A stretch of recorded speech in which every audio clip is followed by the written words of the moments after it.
Come on in and join the Monday night live stream, Monday late afternoon live stream, guys. Come on in, come on in. It is April the 21st, season 2, episode 16, and we're getting ready to get this thing kicked off. Come on in, guys. Let me make sure I get my setup the right way. I hear myself loud and clear, so I know the volume. The volume is coming through to you guys loud and clear. If you guys can hear me just fine, make sure that you leave me a 1 in the chat. That would be very much appreciated. We have a good show for you guys, and I'm excited to come to you on this Monday afternoon, Monday evening for some of you guys. Boy, oh boy, life is freaking awesome. That's what it is. Life is amazing right now. I don't know about for you guys, but for me, life is pretty amazing. I just had a nice Easter getaway with the family, and it was so freaking cool, man. It was just so cool. And it wasn't very much of anything. It doesn't take very much to make me happy. What makes me happy is being around family and getting a chance to relax and seeing my kids and my wife slow down and just be happy. And that's all that we did this past weekend. And when when you get a chance to chill with your wife and your kids with nobody else around, it's absolutely amazing. A lot of the times we find ourselves very, very busy. And we find ourselves very busy because of sports and all that other stuff that goes on. And we like to have company over. But there's times when you just got to do it by yourself. The four of us. And that's what we did this past Easter weekend, man. And it was absolutely amazing, guys. Good to see you, Tony from Africa in the house. Good to see him, man. He said, hey, he gave me the one son. I appreciate you for letting me know that you guys can hear me. I got a good show for you guys, man. The layoffs keep coming. What's really going on in 2025, guys? This is the week of April the 20th. And you guys saw the market today. The market looked like crap. You got our president fighting with Fed, Jerome Powell, wanting to cut rates. You got a whole bunch of people being laid off. You got people deciding to skip college. Is that the smartest move? You got AI breaking the software world. Man, and then you got a whole bunch of people that is just losing it. What has 2025 turned into? That's what we're going to be talking about today, guys. I can't wait to have this conversation with you guys. And I want you guys to be active. in this live stream today because we are going to react to a whole bunch of people that are just having a very, very tough time in 2025. I got to say this. I started this year off in an amazing shape from the standpoint of not just physical, but mental as well, too. I feel good, guys. I feel good. I've been busy, but being busy sometimes just feels good, especially when you got the right people around you, especially when you're doing things that that makes an impact. I started a new job in January and things have been going tremendously well with that. Closing deals, sales is looking real good. So I'm happy about that because, when sales are being closed, that there's money that's coming in. That's the cool thing about sales is that when you're closing deals, that there's money coming in. No matter how long it takes to get to you, that there's money coming in. So it's very exciting from a job perspective in my life. It was very exciting that I got a chance to spend some time with the family. We rented an Airbnb in a small town here in Texas called Fredericksburg. If you guys ever been to Fredericksburg, it's an amazing city. It's only 11,000. It's the wine country of Texas. And this is our first time actually going up there. I said, you know what, babe? A couple weeks ago, I was like, we got Easter weekend coming up. The kids are going to be out of school on Friday. They're going to be out of school on Monday. How about we just get an Airbnb and just chill out for the weekend and do nothing? You want to invite some friends? Nah, I don't want to invite no friends. I just wanted it to be us. The thing is that we were going to get it for Friday, but my daughter had a basketball game on Saturday. So we wanted to make sure that she didn't miss her basketball game. So we just went up on Saturday after the basketball game. But we got there, had a nice little pool. The weather was about 75 degrees. The pool was heated, had a nice jacuzzi. The kids swam on Saturday. We went to a nice dinner on Saturday, got some steak. Man, I'm going to put it like this, guys. It doesn't take very much to keep me happy. simple steak, chilling with the family, watching a little bit of basketball. The NBA playoffs is going on, sitting by the pool, smoking a cigar, watching my wife drink some wine or talking to her, catching up. That's all that makes me happy, man. And that's what we did. I got a chance to take a nice 2.5 hour nap. Guys, on Saturday night, I went to bed at 8. I woke up at 10:30. It was supposed to be a nap. I was supposed to just lay down for about 15 minutes. My body was like, nah, you tired, man. You tired. So I took a 2.5 hour nap, woke up at 10:30, got up and got myself a nice little glass of water. Then I went back to sleep. Woke up Sunday morning. We did our Easter thing. Went and had a nice little Easter brunch. Hopefully you guys had a fantastic Easter. Easter was fantastic for us. We got a chance to watch it on church. I mean, on online on YouTube. I said, watch it on church. We'll watch church online on YouTube. That was fun. That was a lot of fun. Got a chance to watch some Joel Osteen, a couple other pastors as well too. We must have had the TV on Sunday services for a good little bit. Saw the Pope, all that going on Easter. Got a nice little message. It was fun. We went and had a nice brunch. Came back and hung out by the pool again. Watched some more basketball. Just lovely. Woke up this morning. Did the exact same thing. Left at about 2. No, we left at noon today. Checkout was at noon. So here I am, guys. Here I am. Get to see you. Luke Garcia. Luke Garcia says Fredericksburg is a great place. Fredericksburg is fantastic, man. Like me going to Fredericksburg for the first time, I thought it was going to be like, super small town. And it is a super small town, but it is a neat little town. Wide roads, nice buildings, good people, clean. It's nice. It was nice. I was like, man, Fredericksburg is my kind of vibe. That's what I liked about it, Luke. Good to see you, my man. Good to see you. Operation Tech Takeover says, what's your favorite stick, bro?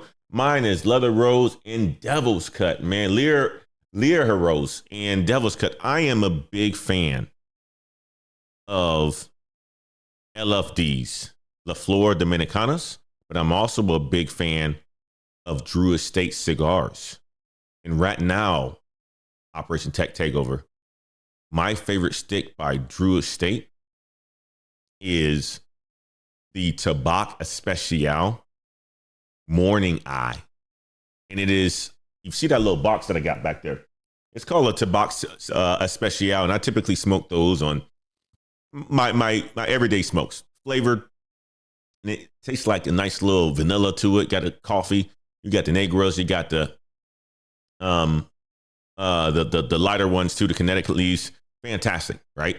But they have a special that they have that's called a Morning Eye, and they have a little bit of a heavier punch. So they're about a medium to bold cigar. Fantastic. Had a couple of those this past week, and it was great, man. It was fantastic. Yep. Operation Tech Takeover. Good to see you, my man. Kevin Ruiz is in the house. Said, I speak Romanian as a second language. Forgive my misspelling. It's so close to Italian. Man, good to see you, Kevin. I am glad that you are here, my man. Kevin is our statistics and our economics guy, man. He's going to keep me on point. I like Kevin, man. Good to see you, my man. Professor Blackout's in the house. Brother Damien's in the house. Good to see you, my man. Jason is in the house. Good to see you as well, too. Ant Dog is in the house. NC Realtor is in the house. Good to see you, young lady. Honey Bear Tunes. Good to see you, man. Good to see you guys on this beautiful Monday. Let's just go ahead and kick the show off. I already catch you guys up. I caught you guys up to what I had going on this past weekend. As I said, it was absolutely fantastic. But it is Monday, April the 21st, and we're back with season 2, episode 16. Hope you guys are doing fantastic this Monday and got your week off to a good start. While warming up, guys, make sure that you hit the like button. We need you guys to hit the like button. The channel is growing. We are at 56,000 stubs. Can you guys imagine that? Your boy is growing up to the point where now I decided to get on live streams. I got to wear a dress shirt. As you get older, you start to mature. You say, I'm not going to do the t-shirts and stuff like that no more. I got to represent. I'm going to do a nice little dress shirt going forward. So changing things up a little bit. But today we're going to be talking about the layoffs, man, how they keep coming, guys. What's really going on in 2025? Guys, be active. You already know you are living this every single day. I'm living it too. But I want to hear from you guys why people are skipping college and why that might be the best career move for a lot of people in 2025.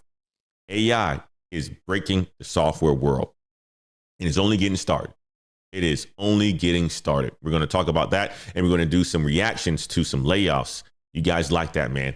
Every single time I do reactions to layoff videos and we get a chance to digest and see what people are going through and the difficulties that they're having when they go through a layoff, you guys like that.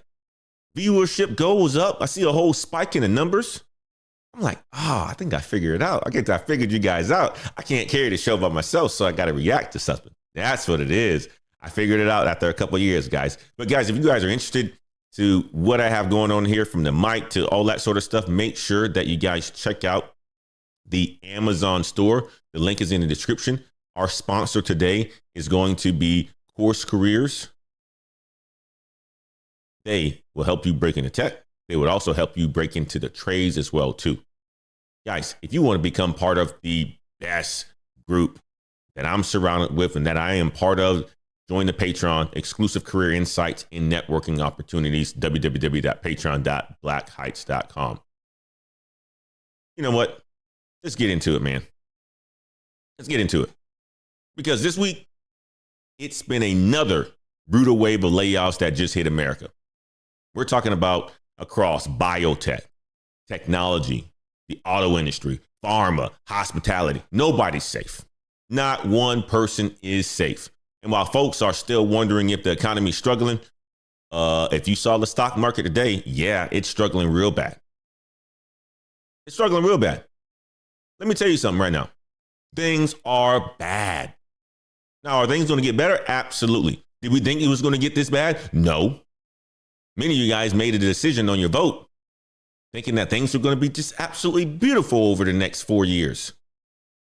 And I support that. And some of you guys are like, nah, man, I ain't going that direction. And I support that too. Whatever your decision that you guys made, anyway, we all have to live with that decision. And we're all in it right now. And there's a whole bunch of people that got laid off, that's getting laid off because the state of the United States is changing so fast. It's changing so fast and we're all being impacted by it, from our 401ks to our investment strategy to the work that we do. It's all being impacted, from tariffs, all that. It's all being impacted. But let me tell you guys and get you guys up to speed about the layoffs that just took place last week, so you guys should know about what's going on there. Let's start with the biotech sector. Let me go ahead and flip my screen over. The biotech sector. They got hit hard last week. Muro Oncology cut 90% of its entire workforce. Can you guys believe that? 90%, that company is about to die. If you cut 90% of your workforce, your company is basically folded. So that means that's 104 employees gone. Why? Well, the reason why they decided to cut that many people is because their lead cancer drug failed again. And that company is basically done. You also got Tempest Therapeutics. They let go 80% of their team. Just 5 full-timers remain. They're running out of cash and can't find a partner. So maybe some acquisitions that's going on in the biotech sector pretty soon. You got Third Harmonic Bio. They're liquidating. That's code for everyone's losing their job. Everyone's losing their job. Even Pfizer, the big household name. They just laid off 56 people in San Diego. A company called Opthea, 65% of their staff is gone. 65% of their staff is gone. It's a complete collapse in the biotech industry. That's what's happening right now. Now let's zoom out. Outside of biotech, layoffs are still ripping through the majority of industries, not just tech. Because at one point in time, you guys, I came on here and I talked about just tech companies, and all you guys are like, oh, I'm not going into tech, man. I'm going to go into healthcare. I'm going to go into biotech. I'm going to go into pharma. I'm going to go into government. Well, it's hitting everybody. It's hitting everybody. Microsoft last week announced that they are letting go 1,500 people in their Azure cloud division, the division that's supposed to be growing. General Motors, they're cutting 200 workers. It is a factory in In Detroit, Ola Electric, they laid off 1,000 people in March and another 500 people this month. Vacasa, the vacation rental place, 800 jobs gone. Automatic, the company behind WordPress that you guys build your websites on, they cut 270 employees. Turo, your car company that you go and get those nice little fancy cars on your rentals when you take your girlfriends out. You act like it's your car, but it's not yours. It's a Turo. Laid off a whole bunch of people last week. All of them made cuts. I mean, like, here's the end of the day, guys. The trend is clear. Companies are slashing a whole bunch of costs. We already know that. The word of the year is efficiency, efficiency, efficiency. Get it in your head. Triple E, efficiency, efficiency, efficiency. Projects, they're stalling because companies don't know which way to go with the directions of tariffs and investments and all that sort of stuff. The dollar is collapsing as well too. IPO dreams, companies had plans to go IPO and to create a whole bunch of wealth. That's dying at this point. Jobs, those are disappearing. Why? Because of companies cutting costs, projects stalling, IPOs dying, jobs are disappearing. Now, some of you guys might say, Antoine, these are just numbers, man. These are just numbers. Biotech, you got biotech that's being impacted. You got technology that's being impacted. You got pharma that's being impacted. Some of you guys would be like, nah, that ain't me. I'm in retail. I'm a waitress. I work in the in the airline industry. Nope, it's happening there as well too. It's happening there as well. When the job cuts are this deep and this consistent, the ripple effect hits everybody. If you are in the retail, guess what that's going to do? It's going to slow down people coming into your store. If you work in the food and beverage industry, it's going to stop people from spending money, going to restaurants. It's going to impact everybody. And here's the other piece of it. These laid off workers, they're not just going away. They're applying to the jobs that you guys have, and they're going to do it at a fraction of the cost. So they're competing in your market, driving up the competition, driving down the wages. No wonder people are saying right now, I can't find a job. It's so hard to find a job. Every single time I go and fill out an application, it has 2,000 people that has applied for the job. So it's impacting everybody. And with AI and automation and, these cuts that's happening, it's just the playing field right now is ugly. It's ugly. You think about a football game, right? Where you got some control, you have referees that's, on the field, you have an offense, you have a defense, you have people with positions. Just think about there being just a whole bunch of chaos on the football field. People able to come on there at any point in time. Referees don't have control of the game. People fighting, throwing their helmets at people, tackling people when they try to run the ball when they're not supposed to, decking a punter. That's all what's going on right now into the real world. It's a bunch of chaos. So what are you guys going to do? What are you guys going to do about it? That's why this channel exists. To give you guys the truth about what's really going on and what's important. Also, it's good to help you guys be able to adapt and respond and to win in this new kind of economy. So, question that I have for you guys is this. Many of you guys probably come on this channel every single Monday and you're like, this doesn't impact me, Antoine. I was talking to last week, who was our brother from Houston? My brother Ant Dog. Yeah, it was my brother Ant Dog that's from Houston, right? Ant Dog has his head down. He's, sharp guy, gets his work done. I was asking the question last week if layoffs are impacting people in Houston. Ant Dog's like, nah, Antoine. Everything in Houston right now is booming. Metro booming. H-Town up. Houston Rockets got the butt smoke last night. Well, he says everything is good in Houston. Have you guys seen layoffs at your job? or in your industry? Are people around you nervous? Tell me in the chat. Are you nervous? I want to know. Are you guys nervous? Drop a comment below and tell me what's going on where you are. Some of you guys are in Texas. Texas is doing pretty darn well. You got companies that's deciding to leave California and some of the other states to come down here to Texas because we got things under control for the most part. But wherever you are you in Wisconsin? Are you in Virginia? Are you in DC? Are you in Georgia? Are you in California? What's going on around you? Are people scared? Are people nervous? Let me know in the comment section. I want to hear from you guys. I want to talk about it. What are you doing right now to future-proof your career now that you know all these layoffs are going on? Are you learning remote sales? Are you making sure you're using your Coursera? Are you using YouTube? Are you spending time on Instagram, on TikTok? Because we already know the people that's really going to win. They aren't the people that's going to be sticking around on TikTok and Instagram looking at, people going to the gym, looking at bodies and stuff like that. The people that are going to win are the people that's actually using their Coursera login, using the YouTube, using Course Careers. Those are the people that's going to win. Figuring out how to find new income streams. Those are the people that's going to win. People that's not complaining. One of the things I will tell you is this. We're not just watching the economy change. We're learning how to move through it.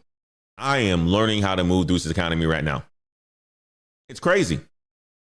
It's absolutely crazy. And one of the things I want to talk about next is this. I want to talk about this. Is college the right move for you? Is college the right move for your cousin, for your son, for your daughter? That's what I want to hit on next. Before we do, let me jump over to the chat real quick.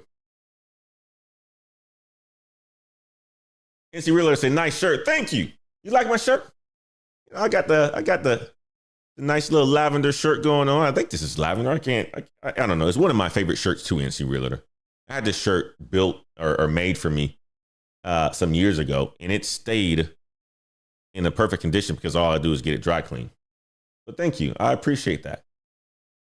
Ant Dog says it's Cavs won. Yeah. Marathon says, how do I feel about job stacking? Let me tell you like this. You got to do what you got to do. I am a fan of people going out there and job stacking. There are a lot of people who have the flexibility to be able to do job stacking. Now, I personally won't do it. Too much for me. I have way too much going on. But I will tell you like this is if you can job stack, go out there and do it. Make the money. The goal is to make the money. To protect yourself. Make the money to protect yourself. Save. What happens when you get laid off? Well, you're going to need that money. Take that money to invest. Right now, stocks are on sale. They aren't going to be like that for a very long time. Stocks are on sale. Cryptocurrency is on sale. Invest. Do what you got to do. Stay down. Pay off your debt. Eliminate your student loans. Get rid of it. Kevin Reese says, I'm in Eastern Washington. We are behind in tech. As I stated above, I have a bachelor's degree in science and economics and master's in information management from the UW. I'm looking outside of my area. Ooh. He said he's about to go. Kevin said he's about to go. They're behind. And Dog said, my company is Essential, a sub-tech company of a Memorial Health. I'm pretty stable. Plus, I'm building and I have relationships with the VPs and business teams. So, Kevin, Ant Dog's in a good place. Ant Dog said he's in a good place. Kevin Reese is using LinkedIn and making connections with other economists and working on my future projects in Europe. I like it. Especially, and here's the cool piece about it, Kevin. You speak another language. That's good. Romania is a beautiful place. I've gone to Bucharest. Good people over there. Beautiful city. You have Dracula over there as well, too. I went to visit Dracula at the castle. It was pretty awesome. I enjoyed my time in Romania. Check it out. I mean, like, if you know multiple languages, you've opened yourself up to many markets, especially being an economist. Good position. And Talk says, our IT department is small. At the end, it says, if you have trade skills, Vertiv, the data center company is hiring left and right. Vertiv is a big company too. Big company. Jay Price says, I haven't seen big layoffs here. I work for the city of Charlotte, currently in a procurement course, just in case they do start laying people off. Protecting yourself. I love it. You got to protect yourself. Always stay ready. Always get ready. Have a plan B. Have a plan C. Nancy Realtor says, I love Coursera. Yes, it's lavender. I love it. I love it. Kevin Ruiz says, I love Romania. Beautiful, beautiful country, beautiful people. Well, guys, let me do a quick switch to the next topic here. Why skipping college might be the smartest career move in 2025.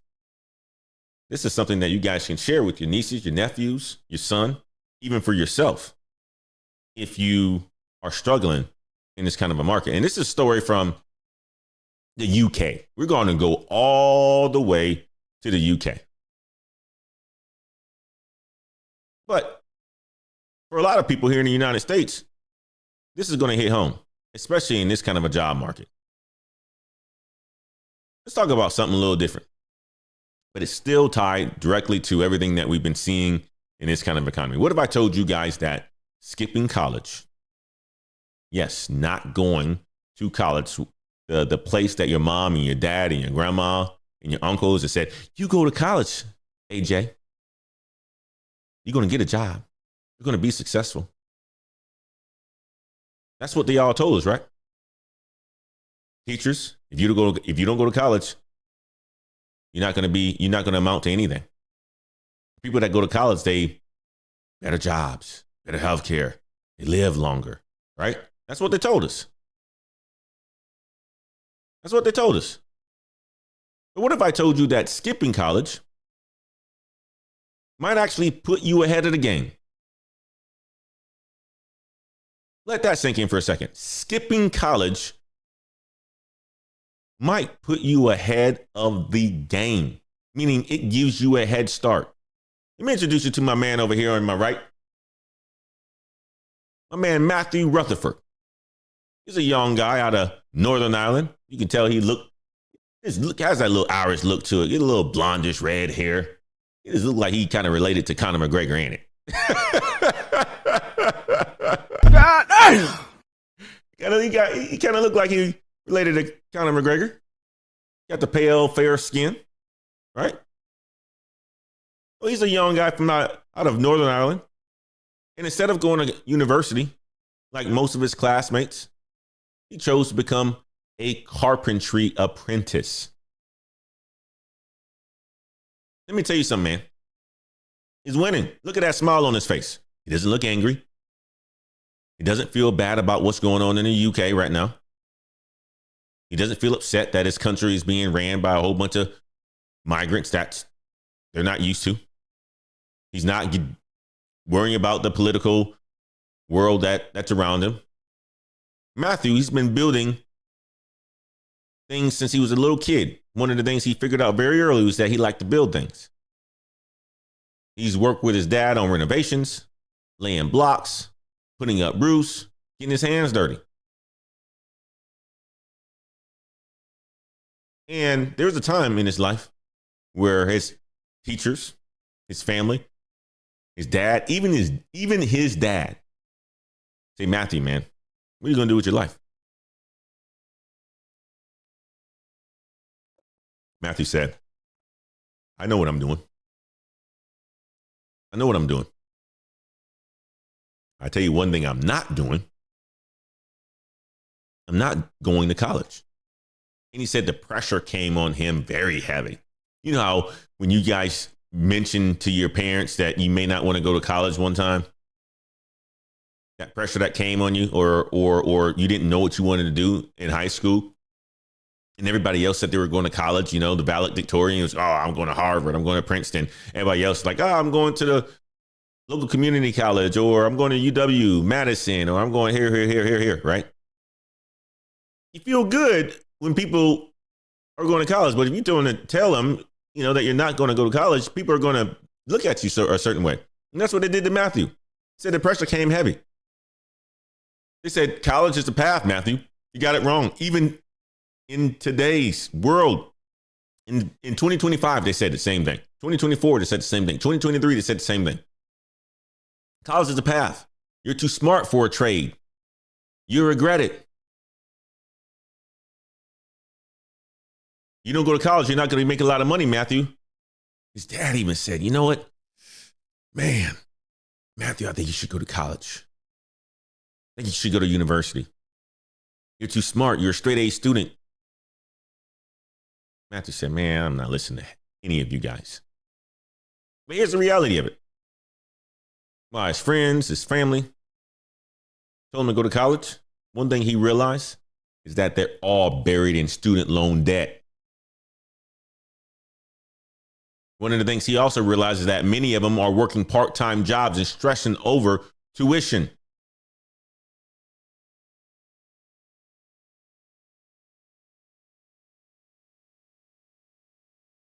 He looks at his buddies that went to college. They're buried in student loan debt. They're working extra work. They're part-time jobs, stressing. Guess what Matthew's doing? Matthew's getting paid for the work that he does as a carpenter. He's building real skills. He's saving for a house. He's winning national awards for his craftsmanship. And he's stacking at least $14,000 in tools before the age of 22. Can you believe that? Getting paid to learn. He's saving for a house already. He's building real skills. You guys ever turn on those YouTube channels and you see somebody like out there in the wilderness? There's so many channels that are out there. I was watching one this past weekend, and this guy, matter of fact, it's called the Outdoor Boys. That's what the YouTube channel is called. It's called the Outdoor Boys. And this man, he goes out there in Alaska and Australia and all different places. And basically what he does is he stays in the wilderness for about 4 days. Has a axe, he has a lighter, he may have a gun, and he has a camp, a tent or whatever it is. A backpack. Ultimately, he may carry a canoe with him and whatnot. But the guy has skills. He'll go and find some wood, and next you know, he'll create a tent and chop some wood up. He'll use his gun to shoot a bird, a pigeon. He'll fish, knows what kind of fish to catch, clean, cook, eat. Skills. Well, Matthew is that kind of a guy. Go and watch some of those YouTube channels where they go and, turn a bus into a school bus into an apartment. These are skills that Matthew will have for the rest of his life. Every single time I watch these YouTube videos and these YouTube channels where people have this level of skill, I think to myself, God darn, did I make the right choice in my life? Did I make the right choice in my career? Because even though I say, okay, well, I got skills to be able to talk to customers and sell software and solve problems and all that sort of stuff, right? I'm able to get on a channel like this and, talk to you guys about, careers and all that sort of stuff. When you can build something with your hand that people really love, whether it's a house, you will always have a job. And that's what Matthew is doing. And some of his classmates who've gone to college and teased him and told him that he wasn't going to amount to be crap are stuck. They're going to be on a hamster wheel. This man said right now, he's got a 4-year head start on buying a house, where it takes people in the United States at least till they're about 37, 38 years old to be able to have a down payment for a house. And sometimes they won't ever be able to buy their own house.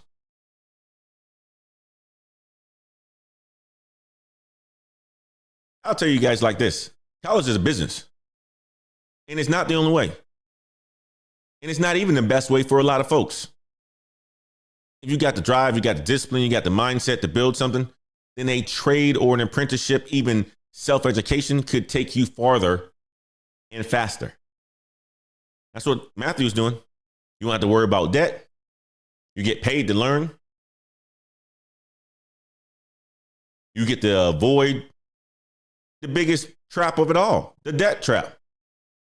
And you get to gain experience that can't be taught in a lecture hall, because you get to use your skills building things, touching things, welding, going to somebody's house, seeing the plumbing being put in. We live in a world that's built by tradespeople. Any of the buildings, I'm in a house right now. The house was built in 1943. Tradespeople. When we have this whole thing renovated, tradespeople. The building that you live in, tradespeople. Airports that you go to, tradespeople. Your cars, tradespeople. Your roads, tradespeople. We rely on tradesmen every single day, but we still act like it's some sort of backup option. Women, you tell them you're in the trades. I don't want to date you. Now the smart ones, real smart ones, are really cool about that. People going to school to be a journeyman. Women, what is that? The ones that work on electric power lines, the ones that make $300,000 a year.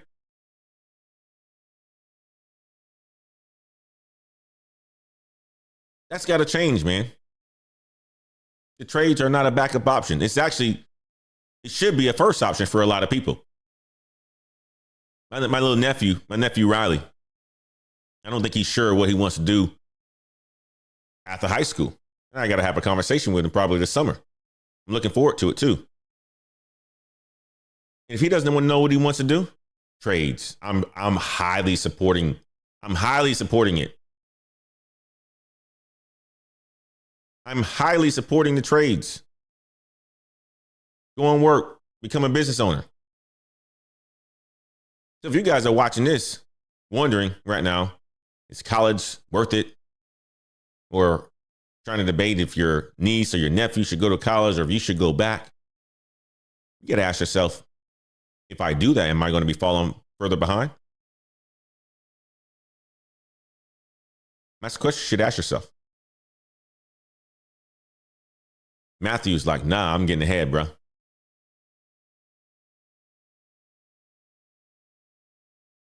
Let this story remind you guys that there are multiple ways to get it done. And sometimes the path left traveled or less traveled might just be the best one for you. And it's the one that gets you way ahead. That's what Matthew has figured out. Matthew has figured that piece of it out. I'm a big fan of it. Don't think about just college being the way anymore, because there are shitty ass degrees. That's not going to get you a lot of money. They're terrible schools.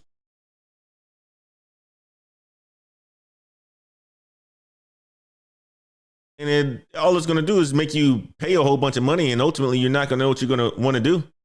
And you're not going to find a job in an economy like this, competing with all these people that are out there. Professor Black Ops says, I think the community college is a blueprint.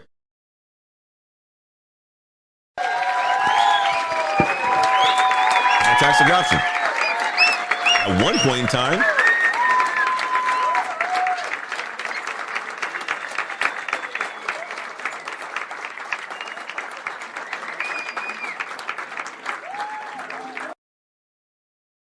time, people were crapped on community college. They crapped on community college. I remember out of high school, right? If I would have said I would have went to community college, people would have been like, oh, he's just a loser. People who went to community college, people thought less of them. But it was the best option. People knew that back then.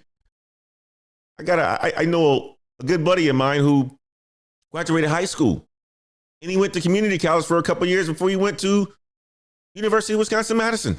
He did it the right way. Everybody was like, why are you going there, man? Why are you doing that? Uh, Duh, it's the smartest decision that anybody can make. It's one of the smartest decisions that you can make. Professor Blackout said it right.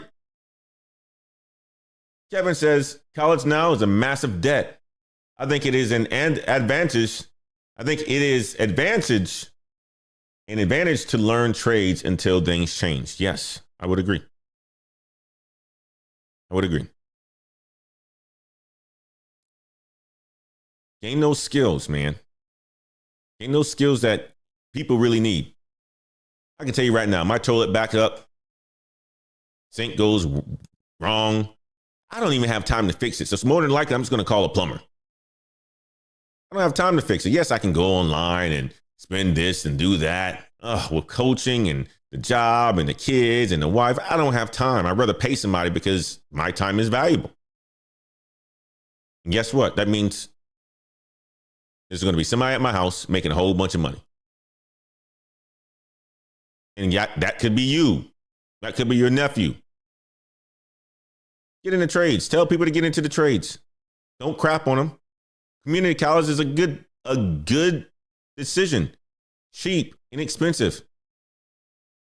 Get you a good understanding of potentially if that's the route you want to take before you go and invest so much money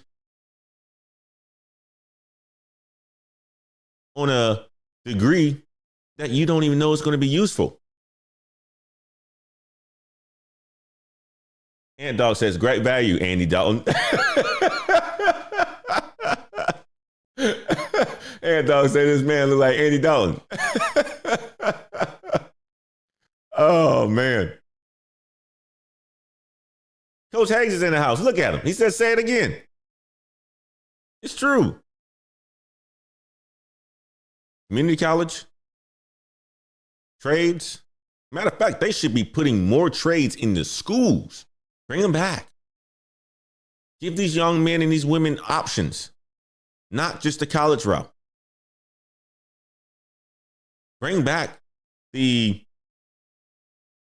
shops in the schools. I got to say this. So the school that my kids go to, they're investing into a massive center that really relies on hands-on learning in the trades. So auto shop, carpentry, all of that are options. That's here in Texas, in New Braunfels. It's a private school. They should have a lot more at just about every high school. That's the option. Anthony Aaron says, don't let that toilet break on a Saturday or a Sunday. Cha-ching. All right. Don't let that AC break on a Saturday or Sunday. Cha-ching. Especially here in hot Texas. I remember it was Big Bro Damien at the house. Me and the family got back from somewhere, or we were somewhere. And I got home and I recognized that one of the units upstairs had stopped working. Man, it's getting warm in here. We got company at the house. I'm like, oh gosh, I went upstairs to go check on a unit. It wasn't working and whatnot. I'm like, all right, how do I turn this thing on? You know, I'm putting, what did I put down the drain?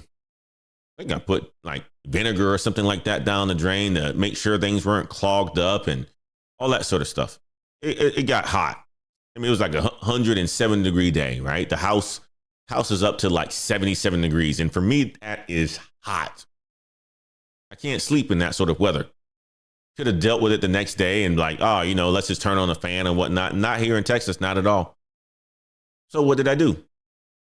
Call up John Wayne. Went to the emergency service. I don't care how much it's going to cost. That's what I said to the guy. I was like, you know what? I don't care how much it's going to cost. Can you just get here? He's like, Mr. Wade, I got somebody in front of you. It's going to cost you. I'm like, okay, just get here. He was out there within 20-something minutes. Came out here, looked at the unit. Mr. Wade, this is what was going on. You had a blockage in your line. Got it all fixed up, AC working. Oh, felt good. Felt good. Slept good that night. But it cost me some money.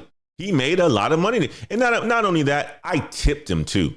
I made sure I gave him a little extra because he saved me. He saved me and a family saved me from sleeping terrible at night. It was fantastic. So tradesmen, man, get into that space because people are always going to need you.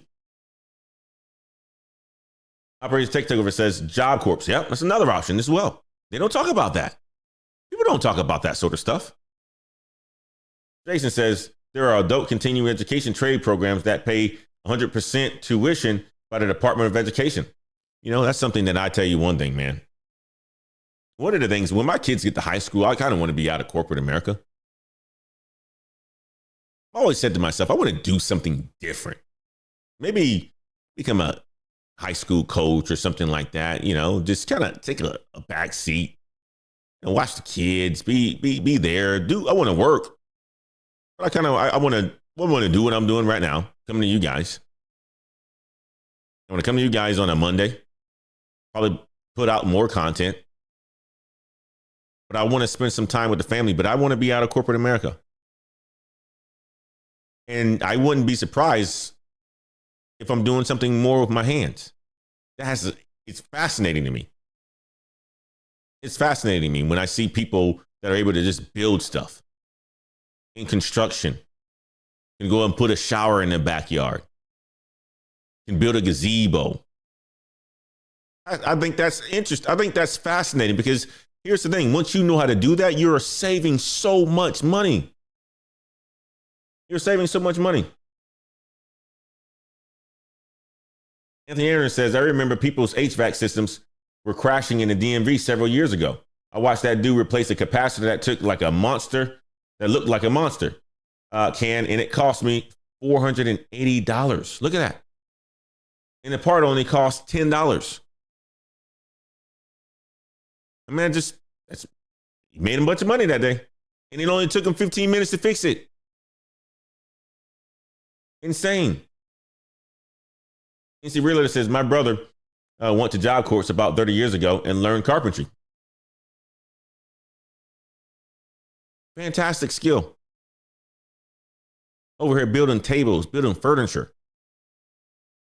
building cabinets, custom cabinets. Dope. Making all kinds of money doing that. Brother Damon, thank you so much for the $4.99 super chat. A lot of people are going to college for degrees that do not have a good ROI. I just made a video about that. 5 useless degrees. 5 useless degrees. And people are still going to college and getting them.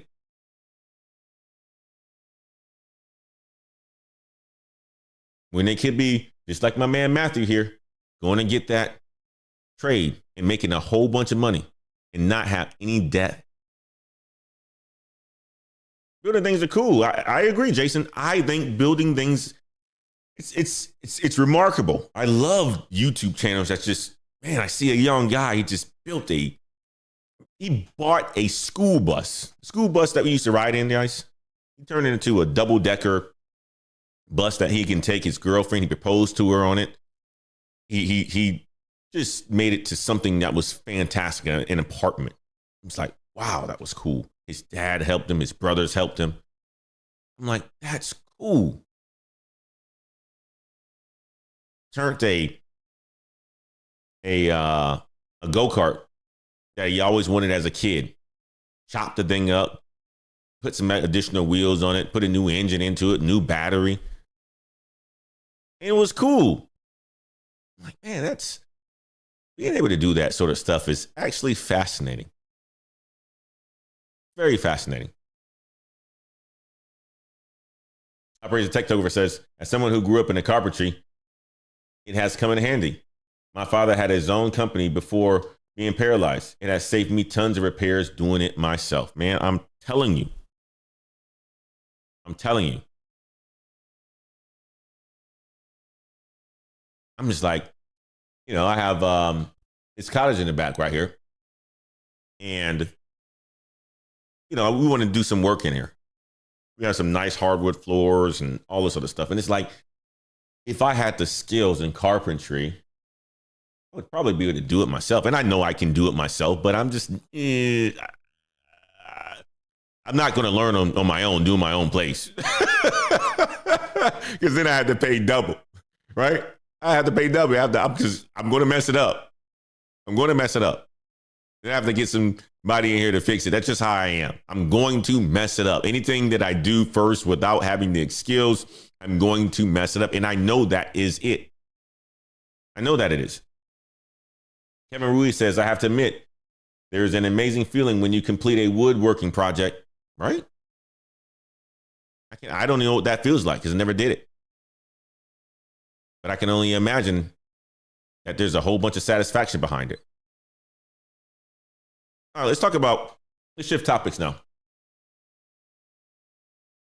I got another one before we get into the reactions on the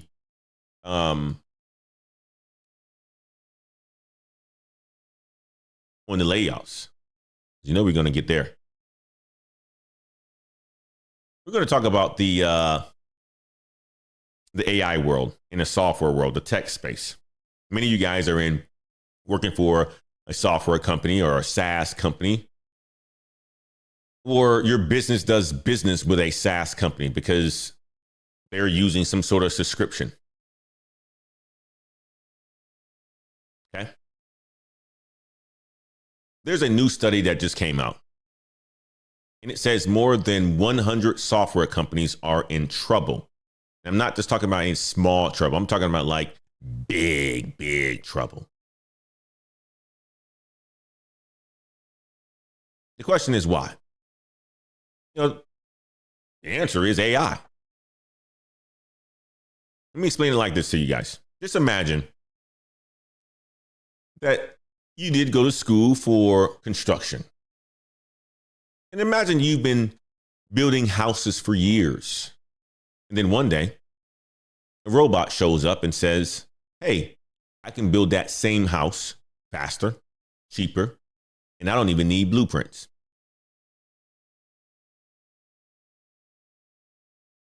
We just talked about the trades, right? But just imagine you were a home builder. And then one day a robot just shows up and says, hey, I can build that same house faster, cheaper, and I don't even need blueprints. That's basically what AI is doing to software companies right now.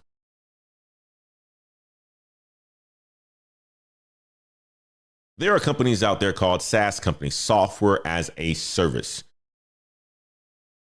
And you guys probably know what they are, or you probably don't. But ultimately, a SaaS company is a company like Zoom or Slack or QuickBooks or Netflix. Those are SaaS technology companies. You pay monthly or you pay annually. Guess what's happening now? AI tools are showing up that can do the same thing. And they can even do the same thing sometimes better than the companies that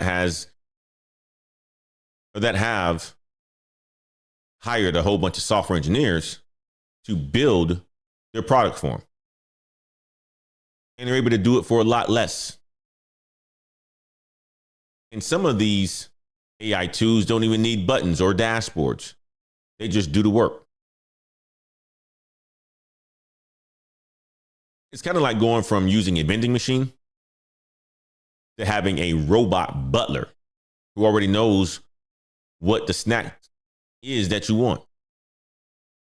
Just imagine that. You know how you guys go to let's say you go into the hospital or something like that, or you're at a sporting event, and you're like, man, I'm hungry, man. I've been watching this damn baseball game all day. I've been watching these kids all day. We'll get myself a little Snicker before I get angry. Nah, you don't need that. You don't need to go to the vending machine. Got a little robot out there that's just going to get you something, but hey, here's the Snicker. Matter of fact, nah, you're not getting a Snicker. Here's a custom built protein bar that tastes just as good, but a lot healthier. That's basically what's happening right now with the AI tools to software companies. And these companies, they're getting squeezed because they're kind of stuck in the middle. On one side, you got AI startups, a whole bunch of companies that are being created right now. They move fast, they build fast, and they're cheap. On the other side, you got giants like Microsoft and Salesforce and Google, and you have Apple, and you have all these big, massive companies that have $1 trillion valuations. And in the middle, you have these small companies like the QuickBooks and, Zooms and all these other companies, right? And if you're in the middle, kind of like, if you're in the middle, you're being squeezed.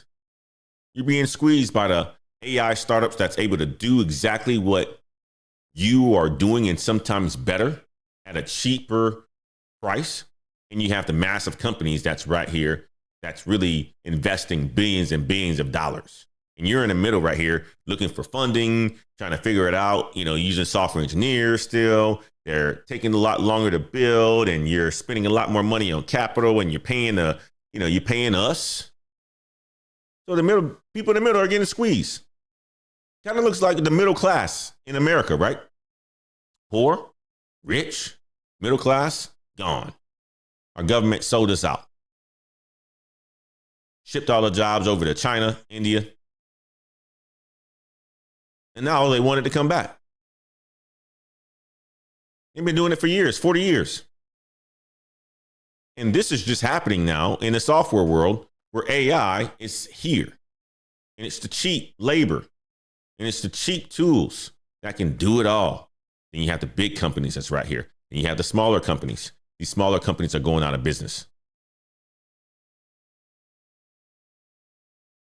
So in a lot of these smaller companies that are in the middle, they're public companies as well, too.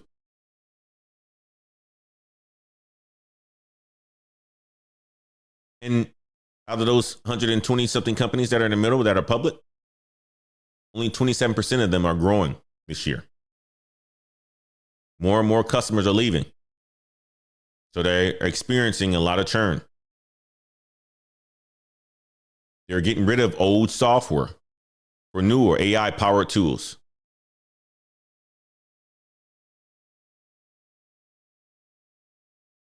Here's a key point here. AI, you guys hear about it all the time. It isn't something that you just add on software. It is software now. It can do a whole bunch of things. It can schedule meetings for you. It can answer your emails. It can answer your calls. It can answer customer questions. It can write reports. It can write code. All the stuff that you used to be able to do yourself as a coder, it can do it itself now. We can do it. So what are companies doing? Companies are going out of business. Companies are having to build AI tools from scratch. Companies are having now to change how they charge customers, not per person, but for result. They have to get rid of the old software, the legacy software, because guess what? Technology is here to replace it. A lot of founders are having to sell their companies or just merge with another company in order for them to survive. Now, this is a reset that's about to happen right now in the software space. It's kind of like the shift from, how there was DVDs and then next thing you know, there was Netflix. That shift is happening right now, but it's happening at a faster pace.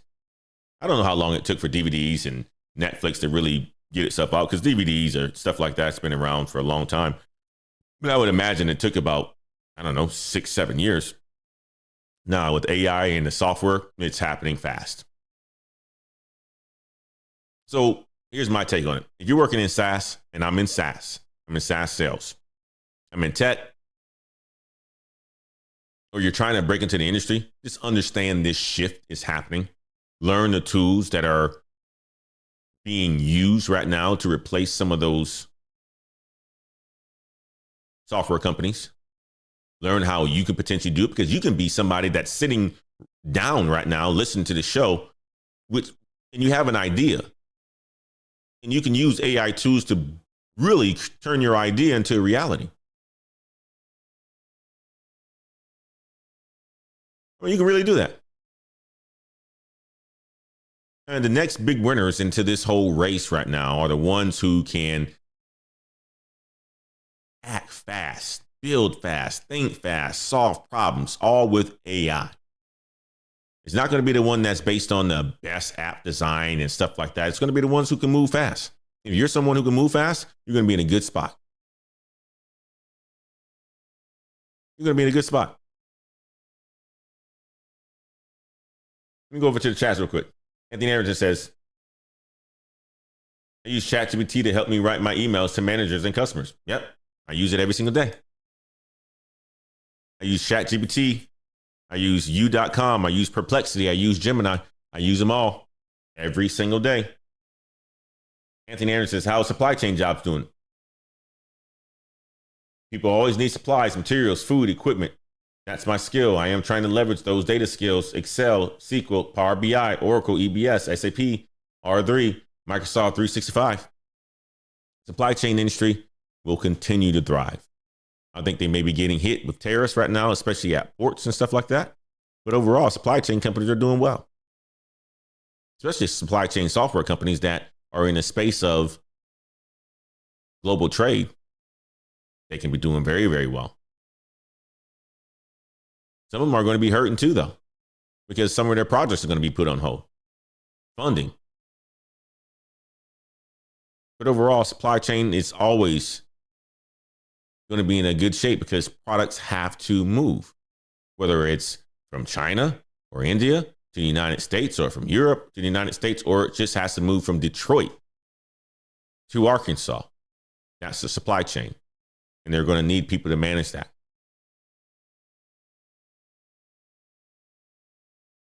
Operator Techtover says Blockbuster the DVD to Netflix. Yeah. That was longer, right? That was a longer time frame.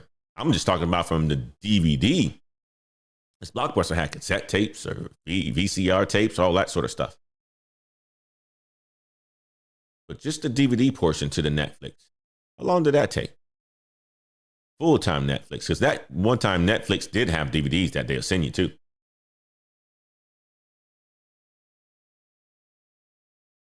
Saber says, I'm interested in CIS, but AI makes me nervous about the future of the field. You shouldn't be. Think about it, Saber.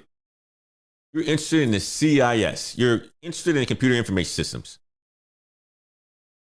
I mean, like, AI is part of our computer information system.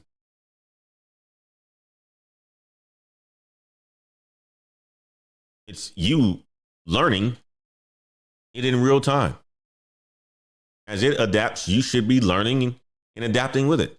It's the people that aren't in those programs that should be afraid. So for you, Saber, you are in a good spot being in MIS, CIS, close to it. Now that AI is there and the tools are embedded.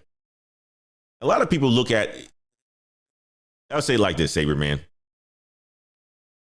I get a lot of responses on my videos a lot of times. Oh, man, should I even major in this because of AI? Am I going to have any jobs because of AI? And that's such a terrible question and a terrible statement. It's like, should I not even try to go to school because of AI? And it doesn't really make any sense to me. So I get frustrated when I hear that and I see that question. Wouldn't you want to be close to it so that you can keep up? Well, that's what going to school is. That's what getting a CIS major is. That's what getting an MIS degree will help you do. Stay close to it so that you know where to pivot. People are like, I'm not going to do this because of AI. Is AI going to should I major? No. You should stay in the field that you're in MIS, CIS. Stay close to it because there is a bridge with AI. You'll be learning these tools while you're in your education in university. Hope that helped you, my man. But that's what's happening right now, guys. Now, I want to make a quick little transition to the last segment of the show. The one that you guys love the most. You guys love. Man, you guys love to see What's going on out here in this layoff world?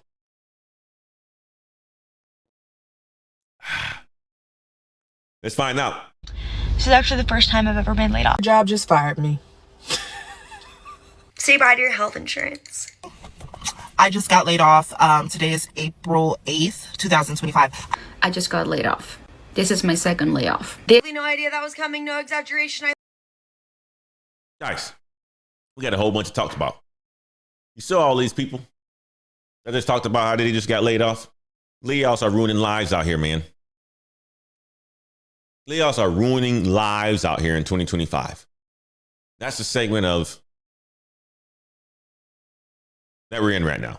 And we're going to talk about, we're going to look and analyze everything that these people are saying and what they've gone through. And we're going to see how we can make the correct action and help ourselves out in order for us to come out on top if it was to happen to us, or to prepare ourselves for it, because it may not happen to you right now. Like Antoine always says, it's going to happen to you one day. So you might as well get prepared. You might as well get prepared. April 8th, 2025. I just got laid off. This is my second layoff. No idea that was coming, no exaggeration. I literally had no idea. I thought it was a normal meeting and I was going to give my boss a book recommendation, and then he decided to say, we're not moving forward with you for employment. What? My stutter gets really bad when I'm worked up. I'm upset, I'm angry, I'm disappointed, I'm hurt, I'm confused. Here's the thing about getting laid off in America, or getting your job taken from you, like in any moment, right? Not only is your like security of that main source of income just completely stripped from you, say bye to your health insurance. Say bye to your dental. You know what's so funny to me as well is when we leave a job, we are courteous enough to, and almost forced to believe that we have to do the 2 weeks, right? The 2 weeks notice. Let me give them 2 weeks notice. Let me do that. But these employers are able to be like, no, this is actually your last minute on the job. And as soon as you hang up this Zoom call that you thought was just going to be like a friendly little meeting, but we're actually like taking away your job, we're going to lock you out of your email. We're going to lock you out of all of your accounts. So those abandonment issues you have, trigger. You can't say goodbye to your coworkers, trigger. This wasn't my dream job by any means, any way, shape, or form, to be honest with you. It was honestly, it didn't align at all. But in this economy,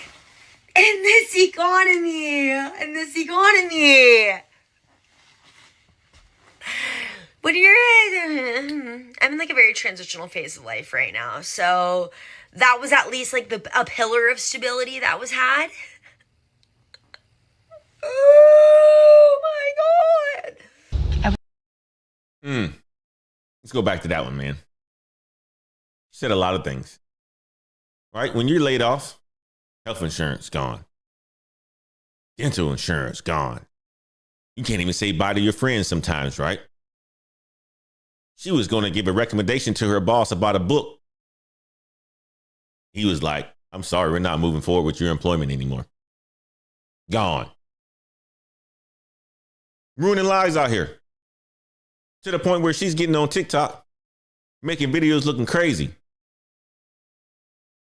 Now it's real talk. I applaud her for getting on and sharing her story. And look at that face. That's the face of anxiety. That isn't the face of calm. That's the face of not being stable. That's the face of the world is getting to her. And a lot of people are experiencing the same thing in 2025. A lot of people have been experiencing the same thing and freaking out. People are going through a massive transition in 2025, right? You know, ever since your boy got elected, right? Some of you guys didn't like that. So people have been upset about that. Ever since Elon said he was going to be a part of the Doge, people are upset about that. Burning cars and all this sort of stuff. People are going through a massive transition in their life. And part of their stability was probably their job. Guess what? When that's gone, no insurance. Can't say bye to your friends. God damn. No dental insurance. It sucks.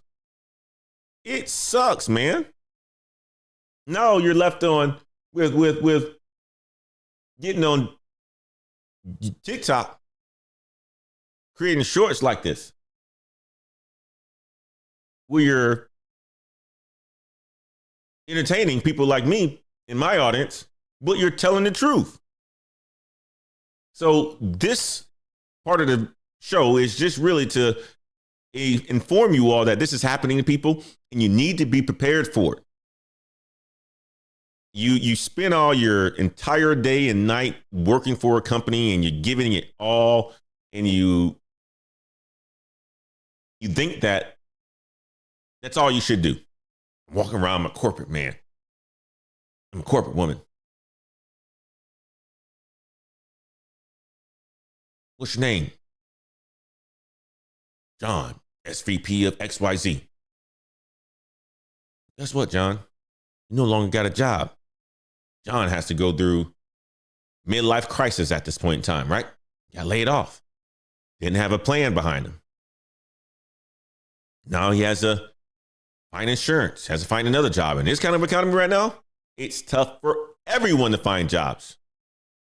Unless you got a strong network, it's tough to find a job. It's very tough.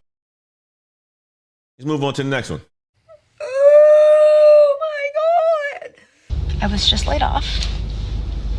This is actually the first time I've ever been laid off, so I don't really know what to even do or how to process anything. I just dropped off my laptop.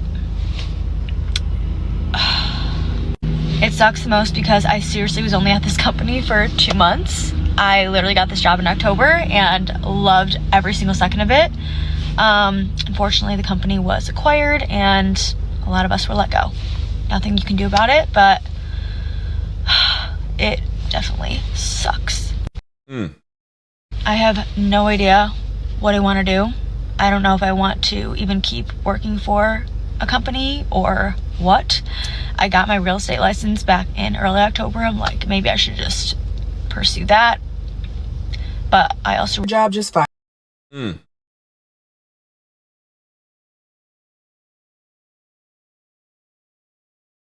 God damn. Ooh. Damn.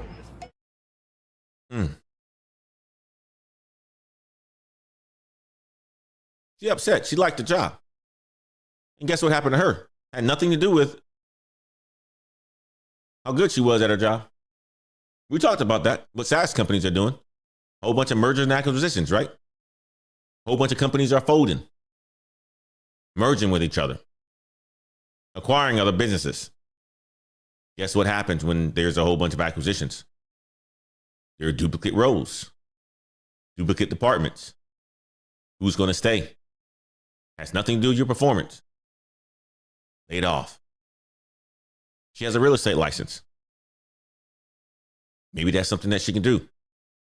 What I loved about this one, though, is that she had something else on the side. She has something else on the side. Maybe she could pursue that. Or, you know what? You never know. She can go back into the corporate world again. Just not have your feelings invested into it. She learned her lesson, though. That it has nothing to do with your performance a lot of the times. It has a lot to do with the business. And that's why a lot of people are being impacted in 2025. And that's why people are upset. It's because a lot of the times it just has nothing to do with you at all. But you might as well get prepared. Plan B, make sure you're saving. Make sure you are saving. Don't go out there and spend all your money. Don't buy that extra Land Rover, Range Rover, Dodge Navigator, what Dodge Charger, whatever it is. Kia Sorento. Don't go out there and purchase that new car if you don't need to do it. Don't keep up with the Joneses. I don't care where you live. You can live in $1 million home right now. It can still happen to you. It can still happen to you. Find ways to diversify your income. Find ways to diversify your income. Find ways to make sure that you're networking with people. Find ways you're doing stuff on the side and learning a new skill. It's only a matter of time.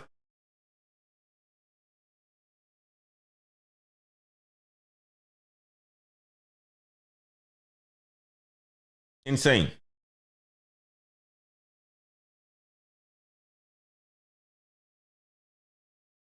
Early October, I'm like, maybe I should just pursue that.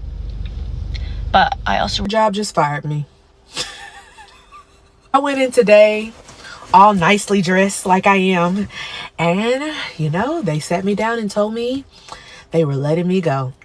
After 6 years at this company, I am no longer there. And you know what? I'm not even upset.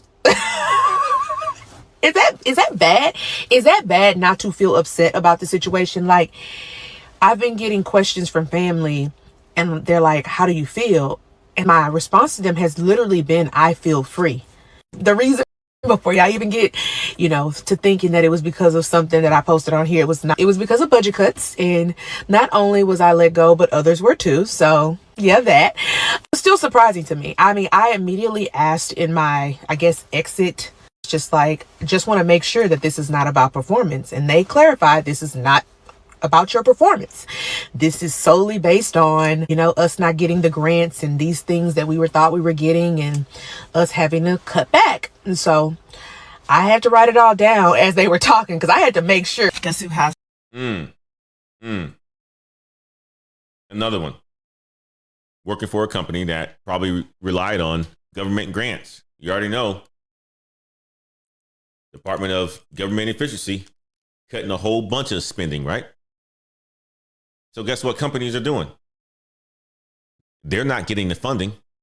Terminations. Getting rid of people like her. Pretty young lady. Beautiful smile, dressed to impress. She's going to land very well. She's going to land somewhere in a good spot. You can just tell the energy. The energy of this young lady, I would hire her right now. I already know she's good people's. Right? Wanted to know it wasn't because of performance. She spent 6 years there. Beautiful smile, good teeth. That picture right there still got her looking crazy, though. But still, she has a great attitude. A great attitude, even though it's a terrible situation. And it had nothing to do with performance. It had everything to do with where the company is going. Budgets were cut. Time to go. Some of you guys got to go. And unfortunately, it was her. And us having to cut back. And so I had to write it all down as they were talking because I had to make sure. Guess who has 2 thumbs and just got laid off? Me. I just got laid off. Today is April 8th, 2025. I actually got laid off yesterday. I got laid off yesterday. I got pulled into the office by my oversight, and she essentially told me, we're dropping all of your portfolio. We're no longer working with them, and they'll have to go with a different company, and your role has been affected. So there's that. And if I'm entirely honest, I knew that this job was never like a long-term situation for me. So I'm not really bothered by the fact that I'm not going to be working there anymore. I just feel like the timing is kind of tough for me because I'm financially in a relatively shitty position. And I feel more so bad for the more senior staff that's also been affected by the restructuring of the company. In any case, seeing somebody who's, well into their senior years get laid off and be in a vulnerable position and have to figure out what they're going to do for their livelihood and their family is one of the most humbling, heartbreaking things that I could ever imagine, especially when you've given well over, 2 decades to a company and to an organization. And it's like, ultimately, the only way to leave a job is to die, quit, get fired, or get laid off. So it's like, of all those things, being laid off isn't exactly the worst. You know what I mean? It's not maybe the best because maybe it's best to quit, but being laid off is not exactly terrible. And in any case, I had already been applying for jobs just because I knew the nature of this particular situation was not optimal for me. It just wasn't. So now I am reevaluating life because I really don't like the standard 9-to-5 culture. I don't like going into an office Monday through Friday. I don't like being in a setting and I'm not able to be mobile and I have to just be so constricted and tied down to these specific things. I'm not a fan of that.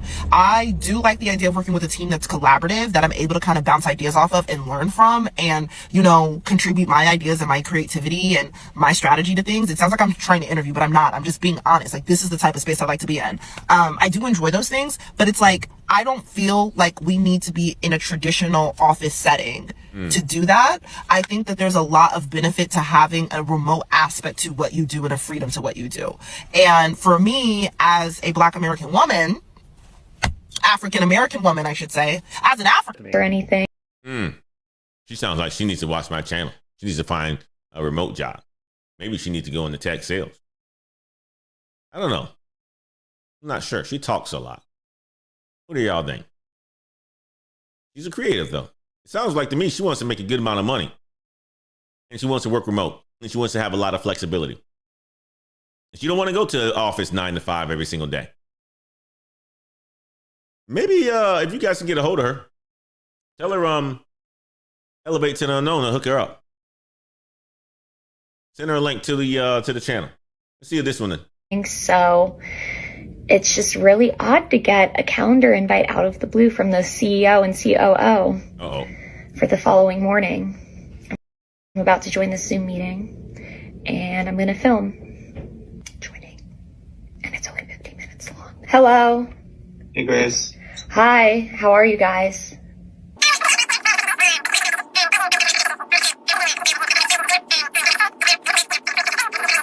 Gotcha. Well, honestly, I really enjoyed my time working with you guys. You all have been awesome to work with, I think, the past 9 months. Just overall really grateful for this experience and wish you guys the best. Thank you guys. Bye. Oh, gosh, man. She got a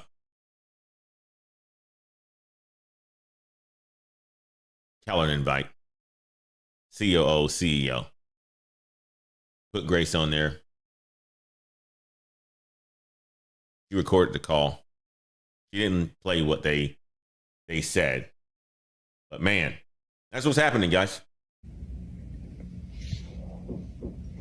Guess I'm a full-time influencer now. She said she's going to put her time into TikTok. She's going to put her time into TikTok, making more videos.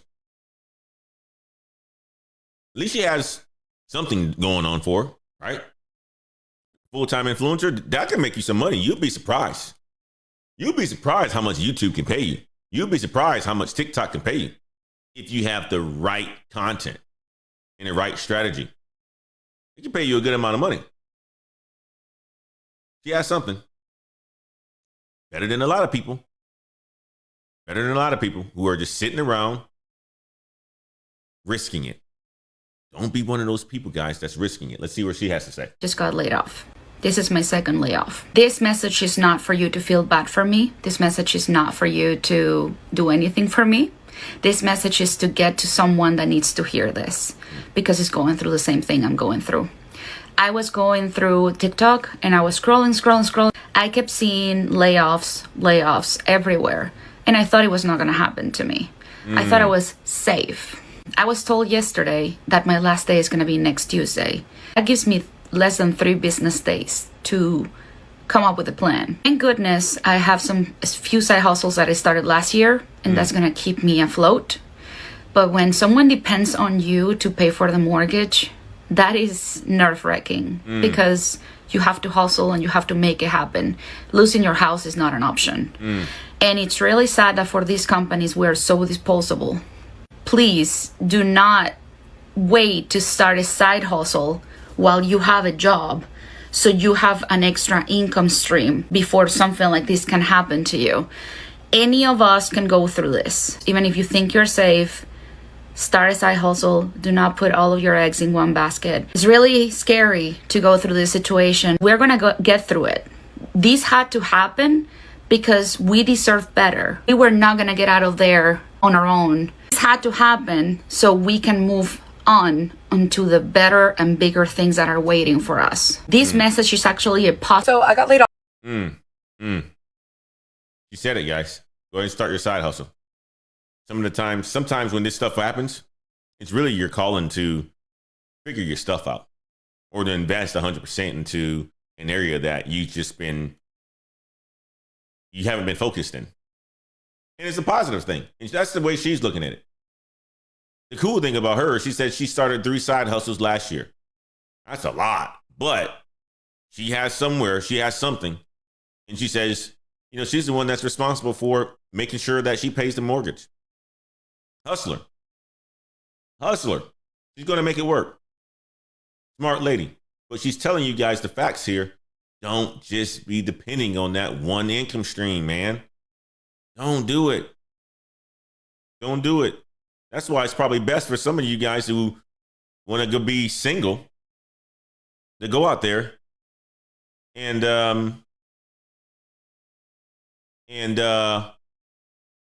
check up. Have a partner that works, that has skills too. Whether you are a young lady, find a man who smart, intelligent, who can talk, who doesn't always say, you know what I mean. Right? If you are a young man, find an intelligent woman who has good values, comes from a good family, who's hardworking. Right? You guys can partner up, live very comfortable, help the United States, produce some beautiful kids, not have to do it all on your own. Here's how they want you to do it right now. Telling you, do it by yourself. Right? They're telling you that you can do it all by yourself. It's not true. It's not true. Majority of poor people are single. Okay? Don't let them fool you. The majority of rich people are people who are married. Don't let them fool you, okay? Better and bigger things that are waiting for us. This message is actually... So let's talk about it. For reference, I'm 28 years old. I've been working in corporate America for, 8 years. I graduated college in 2018. And this is my technically third time getting laid off if you include a furlough from COVID. I was not expecting it at all. I was pretty blindsided. But I am super, super thankful for this layoff versus my last one. And let me explain to you why.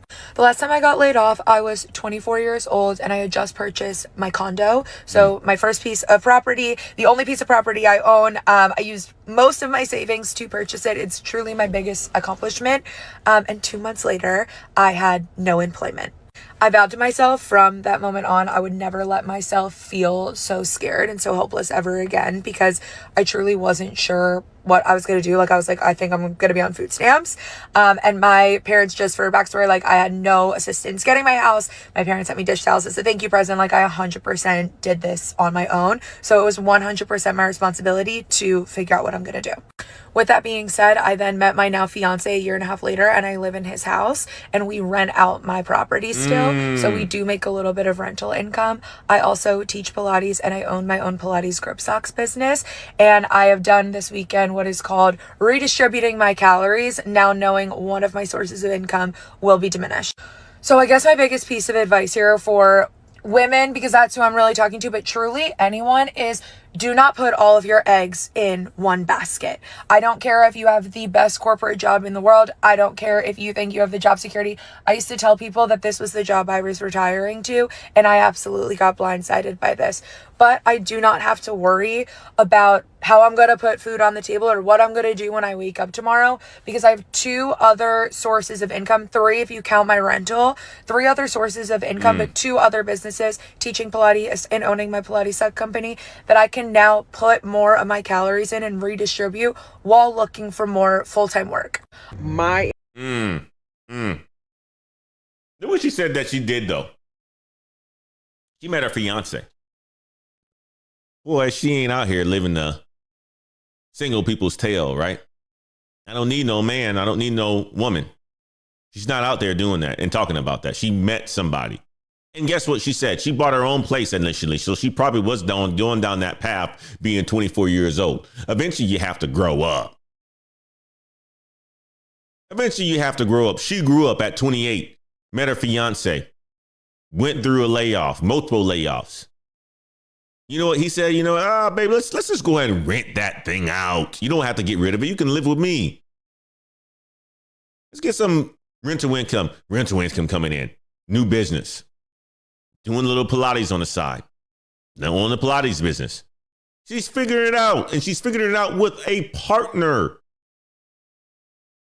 Doing it all by yourself, guys. That's not cool. When people are always like, oh, I'm so independent. I got to do it by myself. I don't need no woman. Just look at you, just like, oh man, you haven't grown up past 22 yet. Especially if you're an older person saying something like that. You still have a mindset of a 22-year-old. Matter of fact, younger than that. Because you still have a mind of somebody who's in high school that talks like that. Grow up. Get a partner. The right way is to get married. Okay? The right way is to get married. But that's not for everybody. I know that. But the whole point that I'm trying to make here is that you don't have to do it by yourself. You don't have to do it by yourself. No reason to do it by yourself. Doing it by yourself is going to make it 10 times harder. Just imagine this, right? For all the people that want to do it by themselves, just imagine this. You want to become a pro athlete. You don't have any coaches or any training. You're just going to get it done by yourself. How are you going to become a pro athlete? Won't happen. That's how people sound when they say they can do it all by themselves. You need people in your lives. You need people to help you. You need people to mentor you. You need people to give you the game. You need people to help you learn. You need people. Crazy.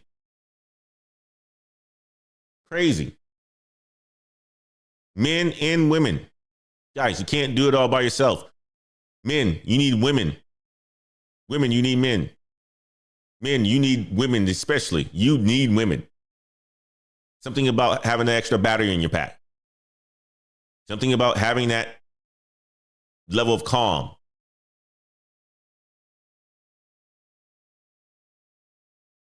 That balance is important. There's always a yin and yang. And when you just have the yin or the yang by itself, there's an imbalance. There's a major imbalance. If you grew up in a house where just one person, there's an imbalance. Yeah, you may be entertaining, but you messed up.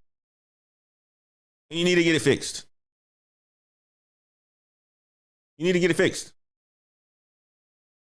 All right, let's continue on. Entire branch is closing. The entire staff has been terminated. Our effective day of termination is February 1st. The office is closing January 31st. HR will meet with all of us individually next week to let us know our options. Some of my coworkers have been offered severance, and yeah, sad. So now we will be working for the next 3 weeks to close out all of our patients, transfer them to new facilities and new offices, new agencies. And yeah, I'm gonna miss my work family. We have built really good relationships over the last 18 months. I've been at this job for 18 months. And you know, since COVID, it's been really, really hard to get a lot of like hospice patients, keep a lot of hospice patients, because so many people passed away during COVID. So a lot of those people who are like were in their like 60s and 70s have already passed. So it's like this is around the time where they would like go into hospice care. You know? Yeah, I'm not good. About 2 months ago, I left a relatively stable job at a very large software company to take a chance, as I have done at other times in my past, take a chance on a smaller e-commerce company. A former colleague of mine worked there. He said, hey, it's a good opportunity. There's some exciting stuff going on here. We can really make a difference. You'll get back into pre-sales. You'll get paid more. So I was like, yeah, let's do it. Why not? Ooh, he said pre-sales too. Ooh, he left a good job. And like, oh man, I'm about to go and check out and see if the grass is greener on the other side. He should have watched my video a couple weeks ago. This is not the time to be making a job change right now. Especially going from a company where you're pretty much stable and you got it going on, and that company is doing relatively well. Now you want to risk it? I mean, like, I understand he's an older man. You know, he's risked things before in his life. You know what? I'm just want to do something a little bit different. Go to pre-sales, work for an e-commerce company. Let's figure out what the rest is. Let's figure out what he's going to say. The remainder of what he's going to say. I figure this will last maybe 6 months, maybe a year, and then I can land on my feet somewhere else if it doesn't work out. Or if it does work out, it'll be great. He went into it thinking that this may or may not work. This may be an opportunity to go big, or it may go bust, but he went into it. 30 days, exactly 30 days after I joined, the company had a 20% reduction in force, which included me. So now, 1 month later, I am in the midst of what has to be one of the worst, if not the worst, tech job market that I've ever experienced in my lifetime. All of the horror stories you hear about ghosting and ghost jobs and super long interview processes and all the stuff, it's all true. I've lived it. And I've been doing all the right things, right? I'm not just applying directly on the website. I'm getting referrals, right? I'm getting inroads. I'm reaching out to hiring managers. I'm doing all the right things. And my professional network, by the way, has been fantastic. They have really come through this time. But even that's not helping. I've been rejected from jobs where I was highly referred by somebody even before I could interview with the HR person. Like, I've already been rejected from 3 jobs after a full interview process. And I have a couple of others in the pipeline right now, but you know, for the first time in my life, I'm really wondering if I'm going to be able to stay in tech. And it's so frustrating because I know that I've got, as they say, a lot left in the tank. I know my value. I know what I can contribute. I know I can help out a lot of software companies. You know, and by the way, if you happen to work in tech and you know of any openings in sales or pre-sales or even product marketing, hit me up in the comments. So, you're going through it, man. Somebody that's been around the block, has the contacts, has doing the things right. He's been in sales, so he knows the game that in sales, you got to sell yourself. So in a job market, you got to sell yourself. You have contacts. You got to leverage those contacts to get in. He's leveraging his network to help him get in, and it's not working out for him.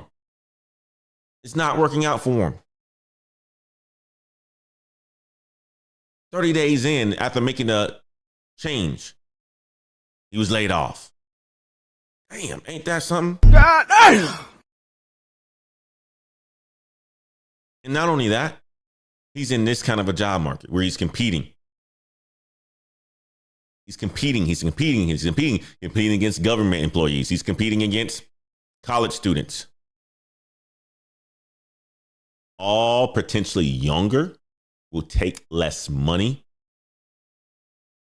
Right? Younger will take less money. Doesn't come with the old mindset.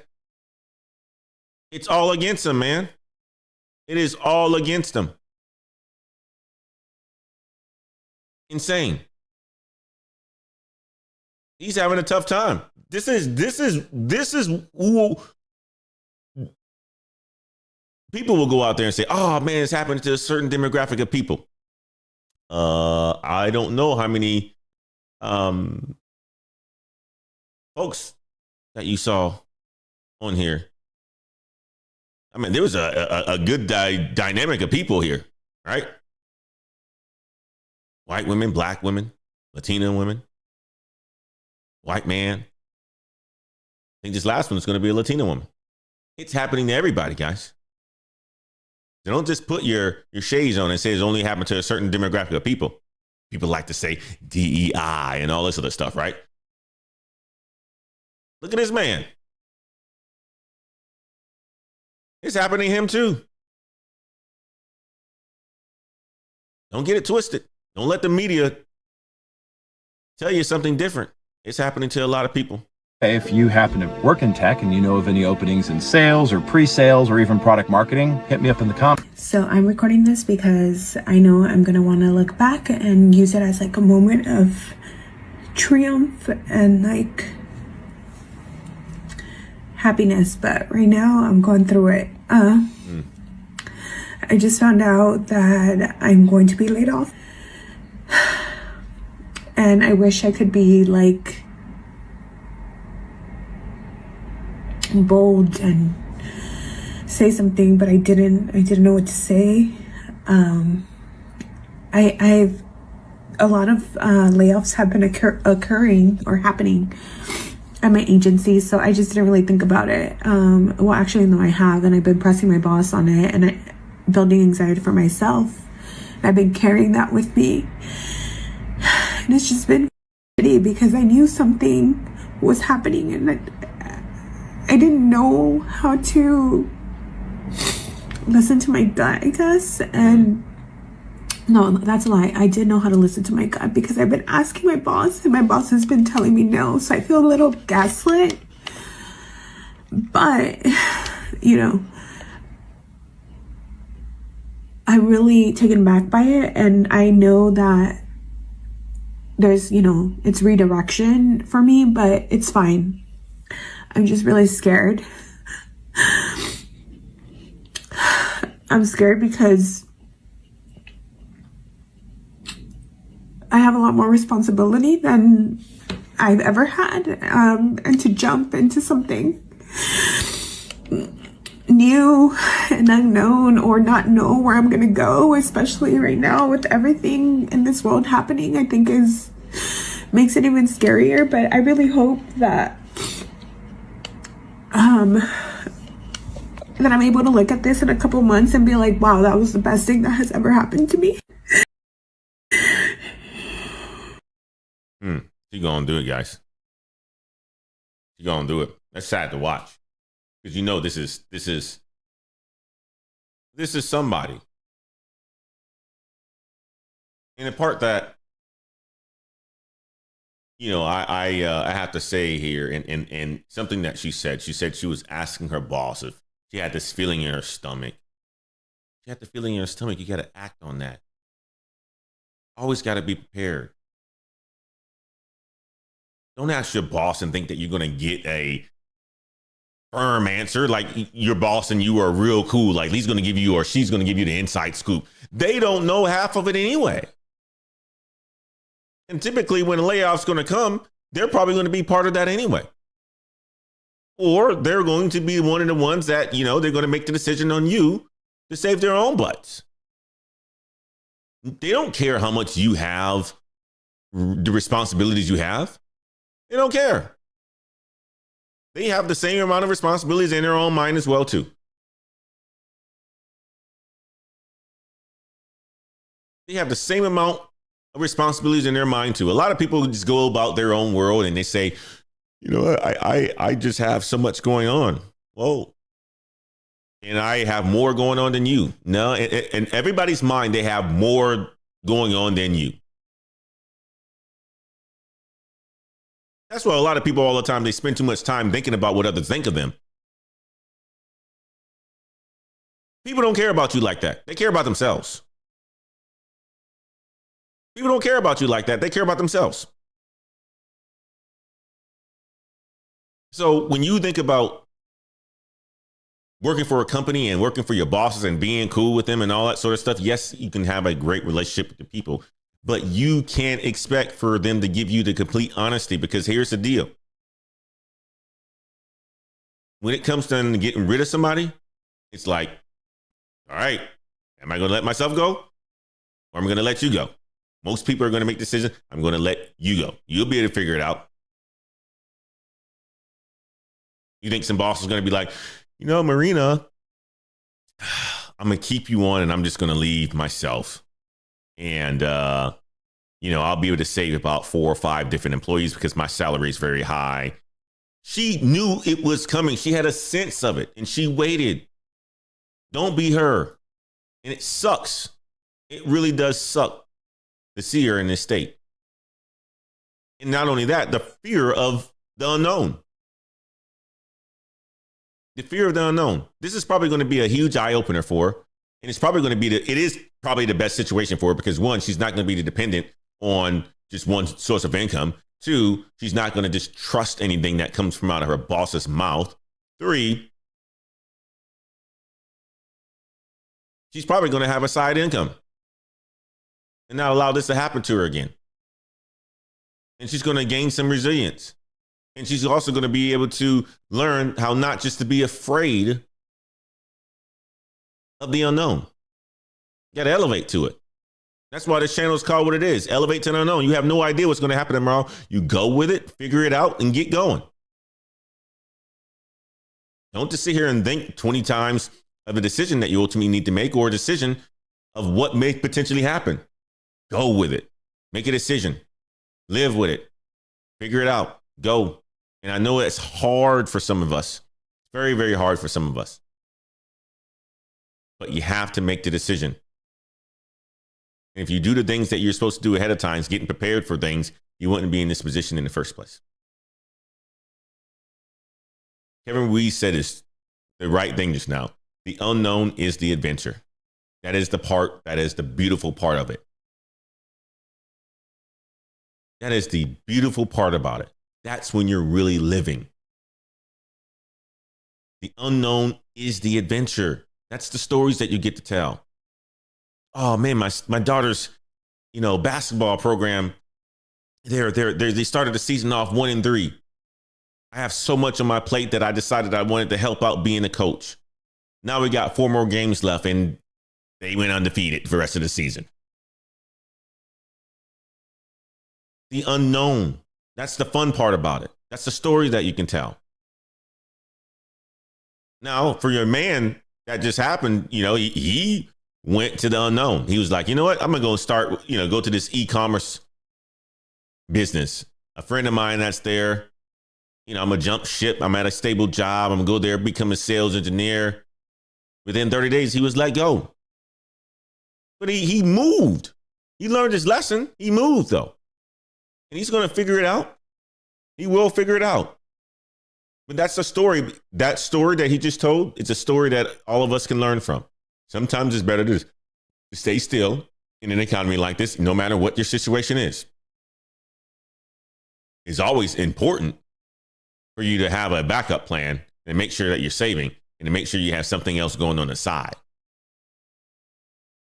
That's the important part of it.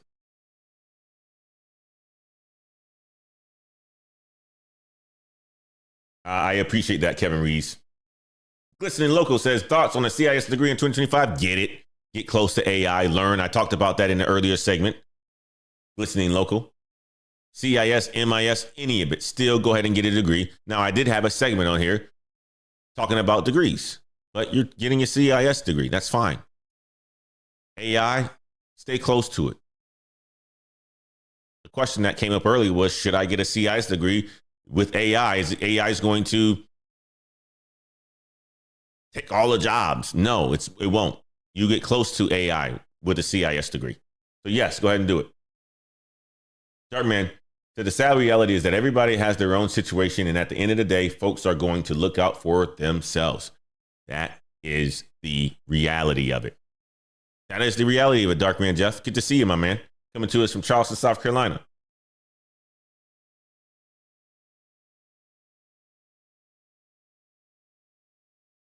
It's true. Guys, hopefully you've learned something from this show today. Don't just depend on one income. If you got an opportunity to meet your special person, go ahead and meet that special person and link up with them. If you are in a current job right now and you enjoy that job, don't just leave it for another job thinking the grass is going to be greener on the other side. Do your due diligence. Learn. More importantly, if you have a job, be saving. If you have a job, still have something on the side. Don't just depend on that job. Continue to make connections. Continue to build your network. You're going to need it. It's a tough job market out here. People are going through it in 2025. Stock market is ugly. Now, I'm still optimistic on the year. I'm very optimistic on the year. When things like this happen, some of us stand up. Some of us wave our hands. Some of us get through it. Some of us thrive. Be that person, be those people that thrive. There's tools out here that you can use that can really change your lives. All the things that you said you wanted to do, you got tools that will help you do just that. Guys, I hope you guys enjoyed the show. I appreciate you guys for rocking with me.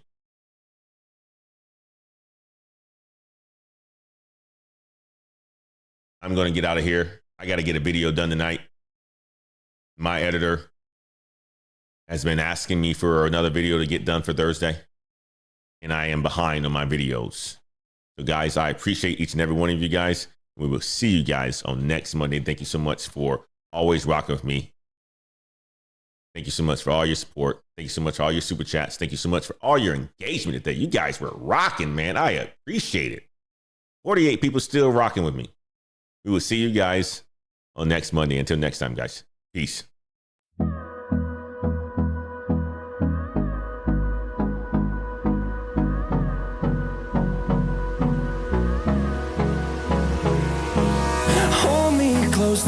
Notary Row, good to see you. She says, or create your own job. Absolutely. I agree. I don't want to waste what's left. The storms we chase are leading. Create your own job. I love it. Notary Row. Maurice, take care of my buddy. Enjoy yourself, sir. Jasmine Rose says, I'm definitely walking away with something meaningful from this. Thank you. I appreciate you, Jasmine. Through the wastelands, through the highways, till my shadow turns to sun rays. And on we'll go. Christian Loco says, AI and cybersecurity mixed with CIS gives you a good base. Yes, sir.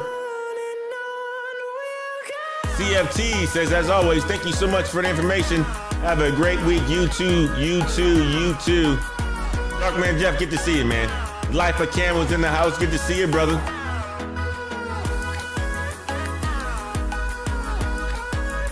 Life of Cam says his fiance is his motivation. I'm telling you.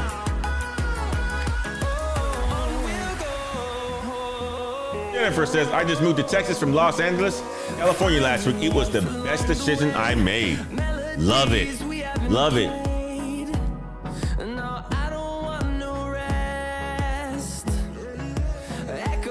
Castle Dragon, good to see you. Miss Wade was in the house. NC Realtor was in the house. Brother Damon was in the house. Coach Hags was in the house. Good to see you, my man. Jay Price was in the house.